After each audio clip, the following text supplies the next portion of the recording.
Welcome to A Pair of Bookends, the book club you can carry anywhere. I'm your host, Hannah MacDonald, and I'll be bookending the conversation with some of the most exciting voices from the bookish world. Welcome, bookends, to the finale of Season 4 in our debut Spotlight series. Today we are truly going out with a bang as I welcome Moira Buffini to the podcast to chat about her debut novel, Songlight, which is out now and published by Faber.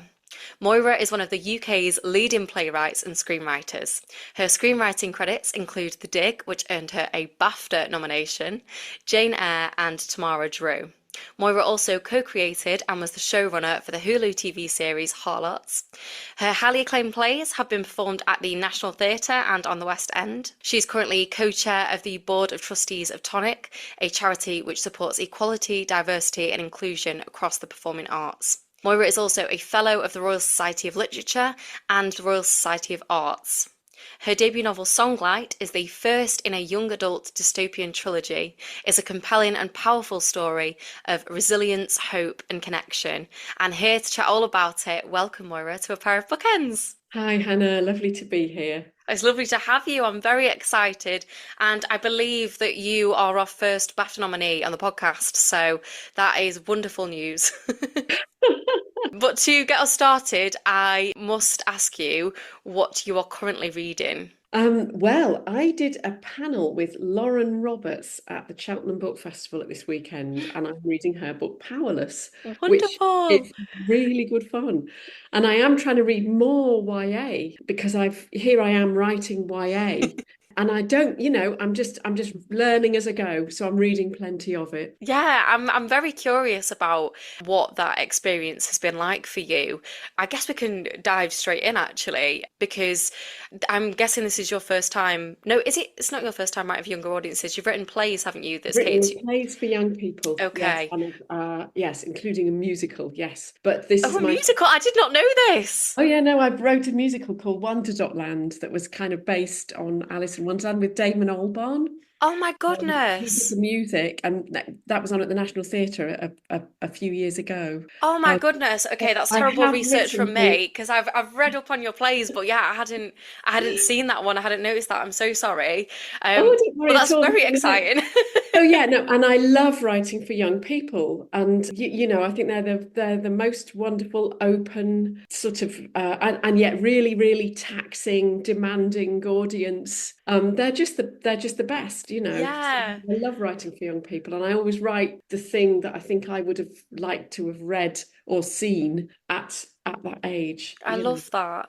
I mean, of course, this is a YA, but I sometimes think that there's a kind of misconception around YA books that people think that, because they're not a young adult, that the book isn't for them. But actually, I think, that's not true at all. I felt this as well with not just your book, but I read Holly Bourne's book, You Could Be So Pretty, which is also another great YA book. And I felt with that book as well that there are so many universal themes, and in this book as well, there's so many experiences that are universal. So although you're catering towards younger audiences, and it is that it's more suitable for younger audiences, this book is actually for everyone. I couldn't agree more. I really couldn't agree more. That it's called YA. Like YA didn't really exist as a genre when I was young. It's become a much bigger thing in recent years. I think basically the book is YA because the protagonists are young. Yes. But that speaks to the young person in all of us. Absolutely. Whatever age we are. So I think the book has got real universal appeal. 100%. And I think Faber are just trying to hit that sweet spot that they call crossover. Yeah. So this is a book. If you are an adult and you are listening to this is a book for you. It is. It very much is. Now, of course, I should have kicked us off actually, because I always start my debut Spotlight episodes by asking what an author's journey has been like to having their debut novel published. But you have already got an incredibly successful career in the arts. So I'm really curious what your experience has been like in kind of shifting into the world of novels. So could you tell us what that's been like for you? Yeah, it's been really amazing, actually. Really, really amazing. I wrote this story as a book because I couldn't write it any other way. I Yes. tried writing it as a screenplay, and I just couldn't do it because it's world building. And the only way I found that I could build a world is set thousands of years in the future. Hmm. And it's a sort of, so it's an imagined world. Yeah. The only way I could do that in the amount of detail it required was to kind of get inside the characters and write it from their point of view, which meant writing prose. It's that they're sort of the novel is narrated by 5 different characters, and I just had to get inside them all and see the world through their eyes. So it began as a sort of just me experimenting in prose, really, and I just thought, well, I might need to do this, and then I can put all that prose down and get on with the kind of dramatic version of it. And I just fell in love with it, actually. I fell in love with the writing, and I found it amazingly sort of liberating to be able to be so expansive. Because when you write drama, Yes. it's very, very prescribed. Hmm. You write exterior, harbour, day, Yeah. and then a tiny little bit of action, and then your dialogue, that's it. That's all you've got. You can't do what Mm. they're thinking, you can't do how they're feeling that morning. You've got to convey it all Yeah. in the subtext and in your very, very limited tools of dialogue and action. So it was amazing just to be able to go, well, I can just tell you, this is how she feels this morning, or she would tell me how she felt, and then I'd write it down. That's Yes. I think it's And great. then, oh, I'm sorry, no, I No, meant it. no, And no, then the please. journey to getting it published was kind of learning as I went. I found a fantastic book agent. It's a very different world, and it was sort of trial and error and rewriting, and then finding Faber, with whom I just instantly felt a connection. I thought the editor was amazing, Alice Swan, Oh, and I love that. and How long was the writing process? I started it in lockdown. So a good while. Wow. I'd kind of do a draft of it, leave it alone for a while, come back to it, pick it up again. And I think I finally got serious about it in the sort of winter of 22, 23. And I think my agent Anwin Hooson and I took it to market in the spring of 23, and that's when my relationship with Faber started. I feel like it makes so much sense to me now that you started this in lockdown, because for me, connection is such a strong theme in the Oh, yeah. book. And do you think that would have played a big part in the reason why that features so much? I think it was. It's not just connection, sorry, like the sense of like yearning for connection. Yearning for connection. Yes. I think absolutely no two ways about it. I Yeah. think I think the fact that that book was written in such a time of isolation, Yeah. and it is about our inner light Hmm. and our connection to each other as a species. Yeah. It's the secret of our success as a species. And when you take our connection with each other away from Hmm. us, we do not thrive. No. So I think so. Songlight is it's a kind of telepathy, is what Songlight is, Yes. and I think it is. It's just taking our own yearning for connection with one another a little bit further, and that some of the characters in this world have this kind of ability to connect telepathically with one another. I was curious about your use of telepathy, because is this something that you've been interested in prior to writing this novel, or is this something that just came as an idea whilst you were writing this? I think it's just been in my bones for a very long time. It's a skill Um, I wish I had. yeah, I know, don't we all? But I read a book when I was in my teens called The Chrysalids by John Wyndham, Yes. which is a kind of Cold War sort of story that's set far, far in the future, but Hmm. it basically is about the nuclear threat, and it's about the possibility of a world where the worst has happened, and how the survivors thousands of years later are living in the kind of wreckage of what we did, Hmm. of what his generation in the 1950s could have done.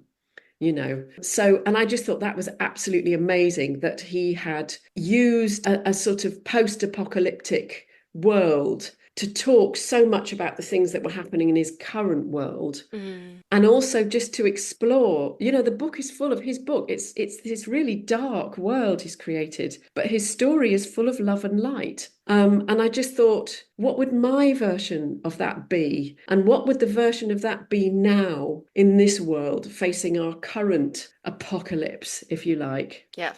So that's how Songlight began. It was really just thinking, what would I do with a similar set of ingredients? And it couldn't be more different. But I was definitely inspired by that book. I think I've carried that book all the way through life with me. What do you think it is about that book that stayed with you? I don't know. I found it frightening. It just made me think so deeply about so many different things. And yet it's so special when that happens. Yeah, and the humanity in it, I think. Yes. And it's a short book. It's a little novella. And I must have been 13 or 14 when I read it. And there was so much, it made me want to find out. I became a member of CN, did the Campaign for Nuclear Disarmament sort of straight away. I think I sort of carried it with me as a really powerful, one of those things when you're very, very young that you this has just sat up and woken me up about something. That's incredible. I aspire to create something that stays with somebody for that length of time. I think that's really special. Now, you have mentioned that the book is, of course, set in a post-apocalyptic future, and some of the political and kind of social aspects are very kind of familiar and current to the current world that we live in. What was the world building like for you and sort of mapping out these systems? I did it from the inside, I think, which made it a lot easier. I did it from inside my main character, Elsa Crane. Elsa lives in a village. And I was quite overwhelmed at the thought of, well, what is this world? And I sort of thought of a kind of global, sort of continental picture, a sort of huge, great picture that I had to instantly fill in. Mm-hmm. And I got really overwhelmed by that. And I thought, well, no, let's just be with Elsa in her village and go with her through her day. And then bit by bit, just create what she does, where she lives. What does the harbour look like? What's her house like? Where's she going in the evening? Who's she meeting? What are the boys doing? And you begin to build a picture of village life that's actually a little microcosm of what the greater society is like. And then from the village, I travel with my other main character, Kyra Casey. I travelled to the capital city with her. And then with Kyra, I began to paint what the city was like.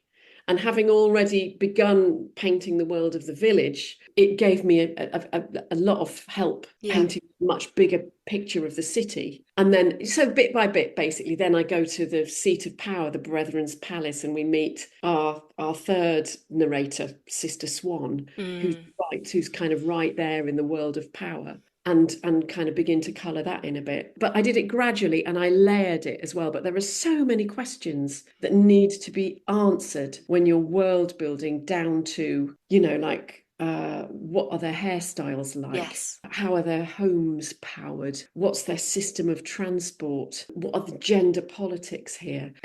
Everything needs to be answered, big and small. And I think just doing it in layers it just makes it just doesn't overwhelm you that way. Yeah, and it does feel, this is a story that feels incredibly visceral. Like I felt like I was there with them, and when your protagonists are feeling terror, like I was feeling frightened for them, and I felt like I was moving through this world with them. I was going to ask what you think, having written for screen and for stage, what elements of writing in those mediums has kind of helped with in terms of writing prose? I think I've been very lucky, actually. I think it's been an amazing training. I think I just naturally think very visually. Yeah. That, painting a picture is my job. Like that's what a screenwriter has to do. Mm-hmm. That even if the finished film ends up different to how you imagined it, you have to imagine every single beat Yes. fully. So that on one hand is extremely helpful. And then as a playwright, I think you concentrate so much on the spoken word Mm. that I am completely unafraid of writing dialogue.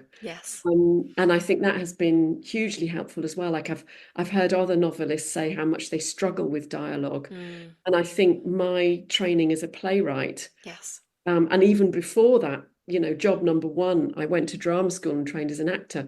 So that has been hugely useful as well. Learning to improvise. Yes. You improvise a lot as you write prose. But I think it's the visual imagination and the dialogue that I think I've been chiefly helped by. And then lots of other stuff about the novel. I've just had to be really humble and accept that, that I haven't got a clue what I'm doing. I do think you write excellent dialogue. I mean, who am I? Like, you've been doing this for years, so who am I to say that? Obviously, you write excellent dialogue, but as I'm an actor, so I am very drawn to dialogue, and some of my favorite novels are because of the dialogue in there, and so it's always great to come across a novel and be like, oh, like, I just want to be able to speak these words. It's kind of envious of the characters in there. That's But where being an actor was so useful. yes, I can Because imagine. I do speak the words. Yes. I do speak the words. And I found the hardest thing as an actor was always making dialogue that wasn't very good work. Yes. So I feel a real responsibility to really make it good, and speaking it aloud. I speak aloud a lot when I'm working, just kind of take myself off somewhere really quick. Sat in a coffee shop and they're like, "Are you okay?" In the throes of some dramatic argument with myself. Yeah. Stood on the table giving I But love yeah, that. I've so heard it's good advice for other writers, I think, to speak your dialogue aloud because it lets you know if it sounds right and if it sounds like a person would actually say that. yeah, and it doesn't always come right first time. No. Again, it's layering, Yeah. and you just think actually when you read it back, you think this is so overwritten and so Yeah. it's kind of clunky. And Yeah. then you just kind of bash it about a bit to get it into shape.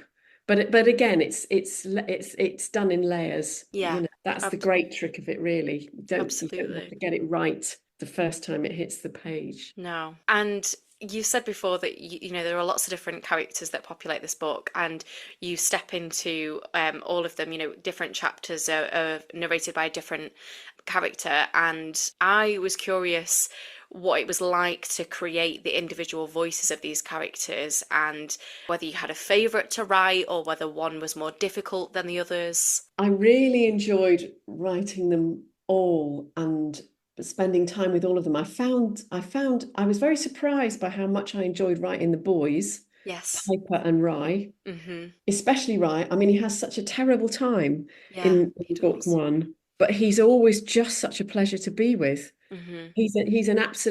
He's just a lovely guy. He is. But I think the character I struggled most with was Sister Swan. Yeah, I think simply because, and I think Sister Swan is really interesting, yeah, but her world is so dark. I guess yeah, if the novel has a kind of antagonist, a sort of villain figure, it's Sister Swan. yes. Although as villains go, she's one of the less bad villains in the book, Mm-hmm. but she is certainly a very complicated creature, Oh, yeah, and a survivor as well, a yeah. survivor of bad stuff. Mm-hmm. And as a consequence, she's very, very tricky for the other characters to deal with, Yeah. especially Nightingale. Nightingale comes across Sister Swan at one point, and that is a very hard relationship. So I Well, think Sister Swan, I always feel like I've got to wrangle her. It's a sort of wrestling match with Sister Swan, yeah. because she's so mercurial. But She's a I'm very really, complex character, but I think she's in survival mode, isn't she? yeah, she is. And that's the She important is. thing to remember. I was trying to tell myself, like, don't judge her because whilst I'm trying not to give any spoilers, so this is difficult, but I was trying to tell myself, like, don't judge her because although she's coming across in a specific way, she is in survival mode and she's doing what any of us would do, and would just try, she's trying to survive, she's trying to live, and that's ultimately what we all want. So she's doing what she can to just kind of make it through. Yes, I think it's hard to judge her, Yeah. but she does do some pretty bad stuff. Yeah. Yeah. You know, she is, Yeah. I am she's trying a not to give piece of work. spoilers. Yeah.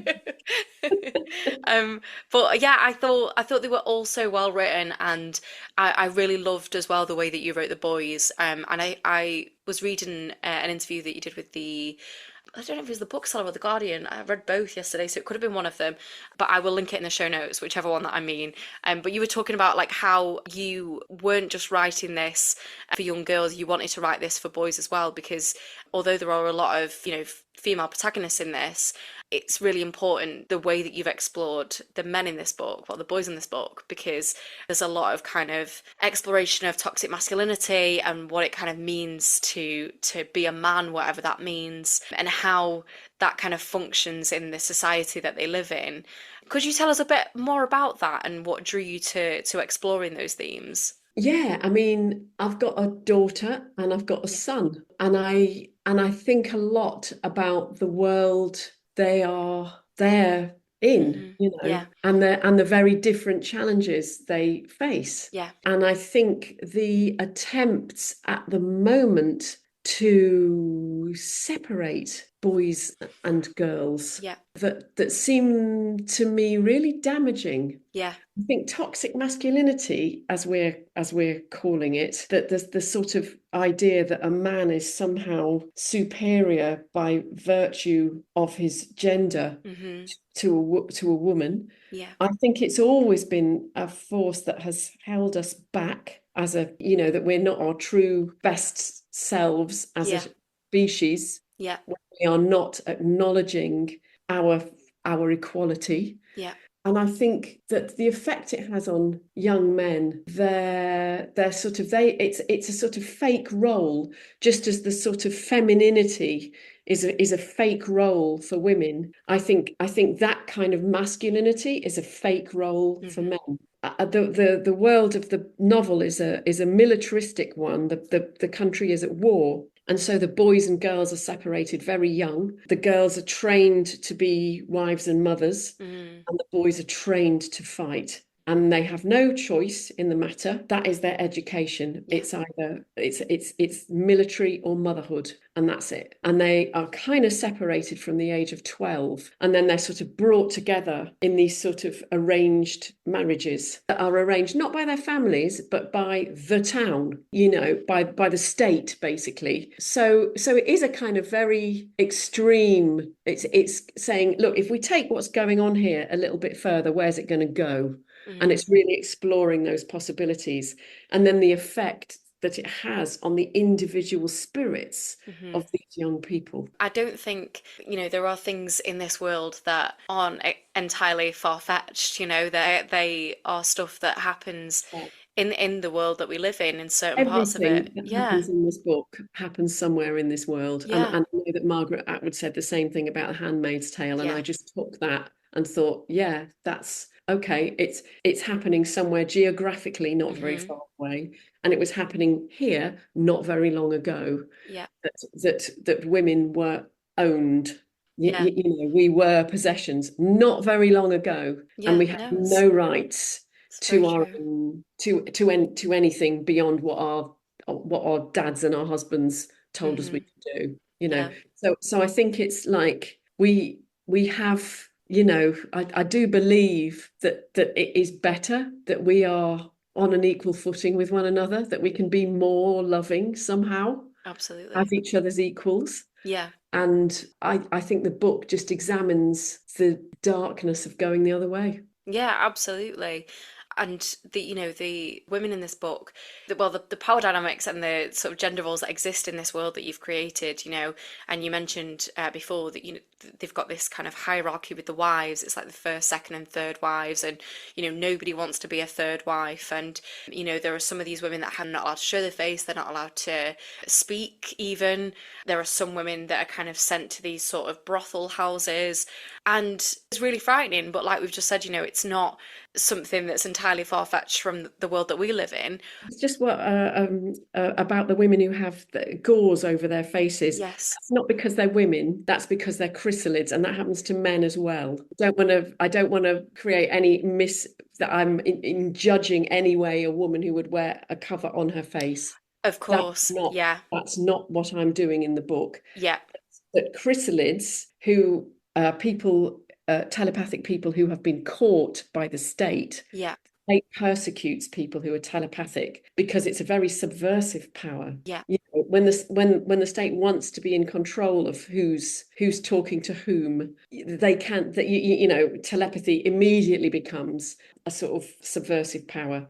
Yeah. So people with telepathy are persecuted. Yes. When they're caught, they have a lead band put around their heads that stops them being able to use their power, and their faces are covered in gauze, and they become kind of non-people.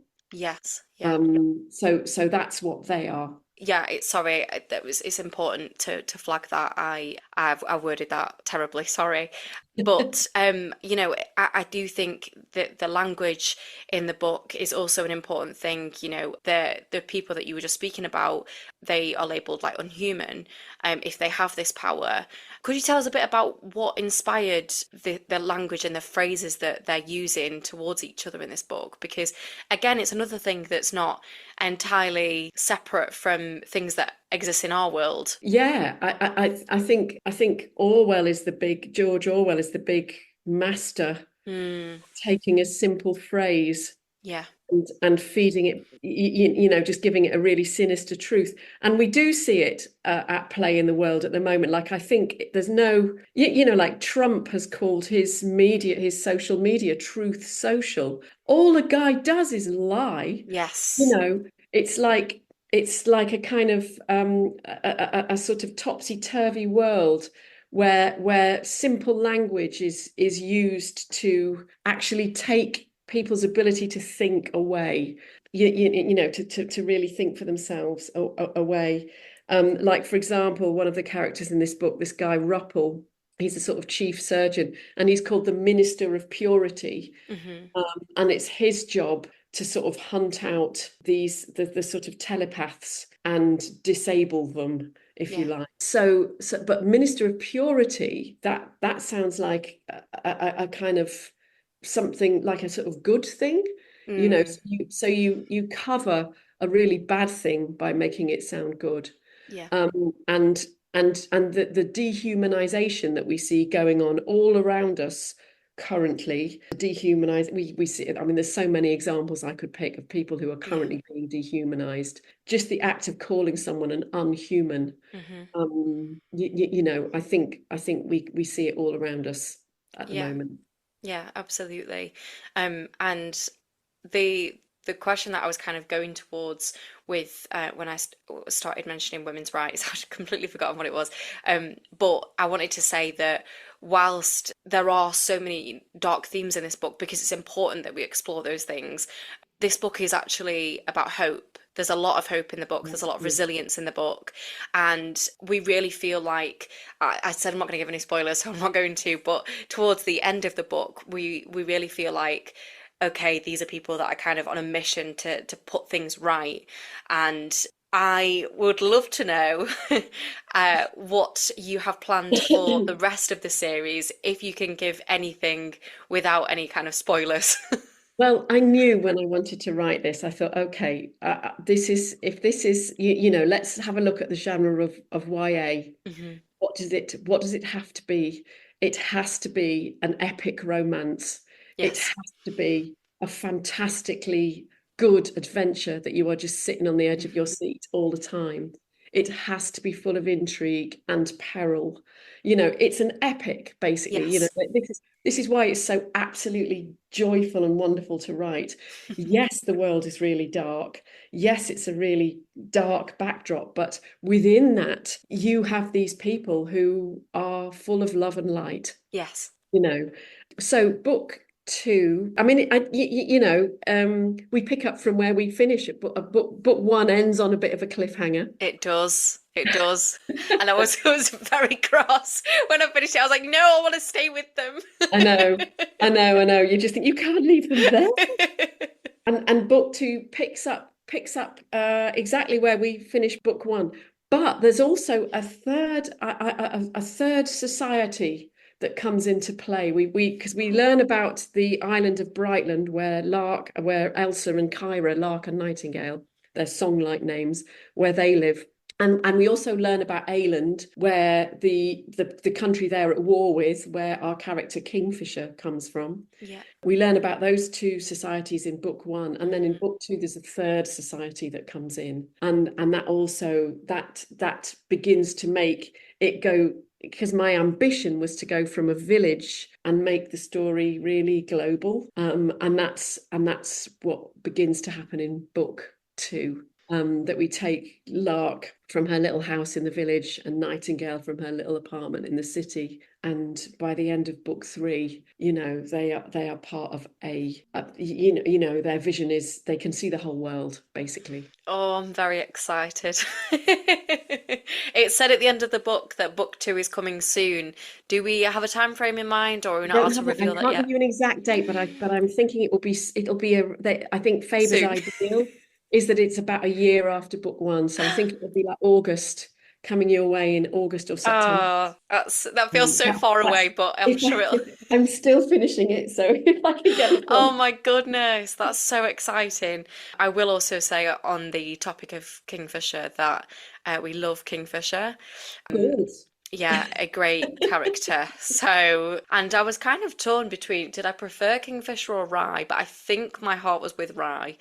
These are all exactly the questions I long for a reader to ask. So this is great.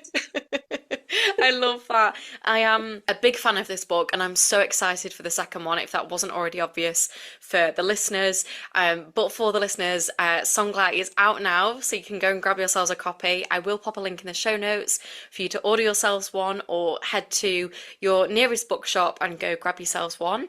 And before I let you go, Moira, I like to round off the episode by asking for a recommendation. So what have you got for the listeners?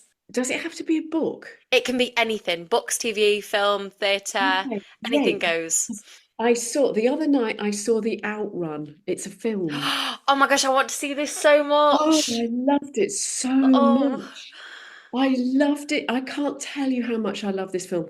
It's a beautiful film. It's such a simple story. It's just about a young woman who is she's struggling with alcoholism. Yeah. And she's from the island of Orkney, up in the very far north of Scotland, and she goes home to try and get better. And that's the kind of scenario. It stars Saoirse Ronan, who is just she's outstanding. Amazingly good.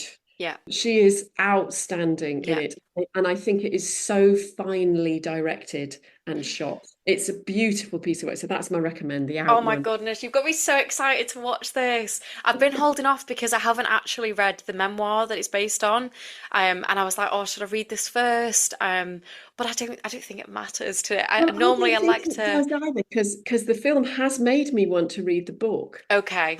So now I can do it in that order. I usually do the book and then the adaptation, but this time I might do the film first because I'm so desperate to watch it on the big screen. It's just it's so sensory. It's really a beautiful film. Love that. So yeah.